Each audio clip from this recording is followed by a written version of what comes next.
Hi there, my fellow brothers and sisters. Happy weekend to everyone. This one, Colonel Verla again. Make I give some caution for everyone for this struggle at this time of the struggle. My dearest brothers and sisters, you all know the enemy, their surrogates and sympathizers always have something to say at every given time. You know, there are certain things that passed more than a year ago and they will come back to it. This week, as a communicator, there is something that I witnessed. They have come back to the issue of language. And some of them are these useless surrogates among us, even who are Amazonians. They will come to you when they are not able to stop you from doing what God ordained you to do in the struggle. They will hit you from the part of language. Yes, some of them that even if you sit in class for language, they cannot even have an A. They cannot even have a C.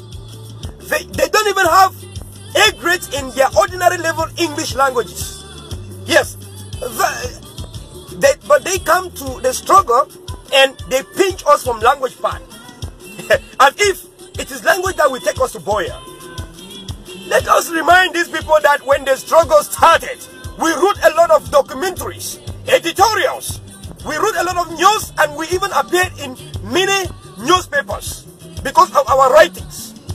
We further discovered that will not even take us to Buya. And that did not even win us a federation, neither independence. So my fellow brothers and sisters, I think one thing is that we have to identify our role in this struggle. Communication is a key. But in communication, you have a particular people that you are targeting.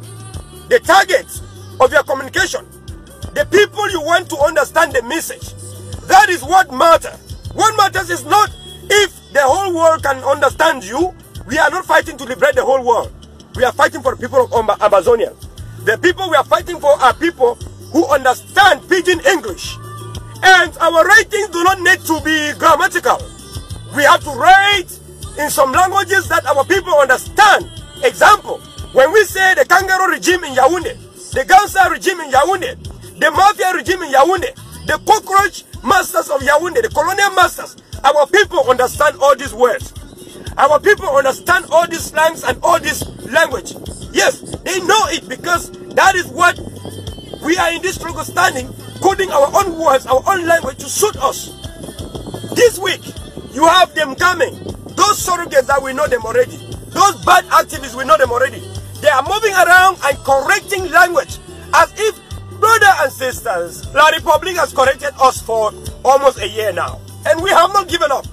We did not come in this struggle because of language. In fact, I want to let you know that one of the reasons we stand in this struggle is because our education system was kidnapped from us. We are not kidding. We are not just coming to joke that our education system was derailed, that we were not properly taught in our schools. That is one reason why we come to this struggle. Some of us can speak, express, write great grammar that you cannot even understand. But it is not what we came to this struggle for. So this is a time when we all have to join together and fight against any act, any barbaric act or any type of colonial act that is trying to slow us down. All for one and one for all. My dearest brothers and sisters, sometimes there is never smoke without fire. When you see certain things, activists start articulating certain things that you don't understand. It is always great to tolerate because you do not know what is in the background. Remember, at this time of the struggle, we are not fighting to prove to our enemy that we are our ideologies. And we are not going to fight to prove to them. We shall continue to stand as one people, as one man, and we shall continue to push forward our ideologies. And the ideologies that matters are those that push our independence ahead. Therefore, we are not here to prove to them that we are this, we are that, blah, blah, blah. It's not what we came to this struggle for. So my fellow brothers and sisters, I wish everyone good. Identify those things, identify them, and make sure that you do not fall a victim for those like Republican institutions. Brothers and sisters, again, as a communicator of the struggle, we have a lot that we deal with every day. But we cannot give up. Despite the differences, despite despite our different opinions or whatever, or in-house fightings, this is why we call it a struggle. Struggle have many challenges, and you cannot give up because of the in-house fightings. You cannot give up because of challenges. In fact, prove yourself that you came to the struggle, and not for the groups, and not for people ranting and saying things that do not suit you. Prove to the world that it is the face of Amazonia, the face of the people that are bereaved, that have lost their loved ones, that you stand in this struggle. Even for the sake of Ayok, Sesekutabi and Cabinet, Mr. Tassan Wilfred and the rest. Stand in the struggle and say, for the sake of these innocent people, who we don't know where their lives are, you shall stand till the end in Buya.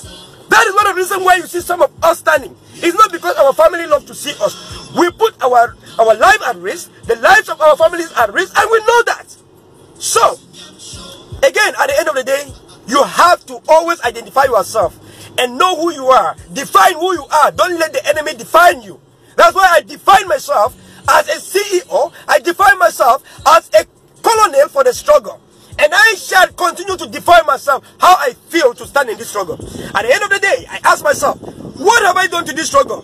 Have I taken the whole day and write just one grammatical article with great English that anyone will see? Or I take one day and write something in communication? What matters is if the people understand. Should I take a day and write 10 articles, 10 posts, or I should just take one day or 1 week and write one thing that is fully grammatical? Is that what we came to the struggle for? If that is what we came for, then I'm so sorry. It's not what I myself, who defined myself in this struggle, came for. I came to communicate with my people. Let my people understand. But my greatest communication is that one that is silence, the one on the ground. Self-defense has come to stay. Even the people who reject it, you shall accept it even when you like it or not. Brothers and sisters, have a great week. And this is Colonel Verla for Amazonian Independent Restoration Struggle.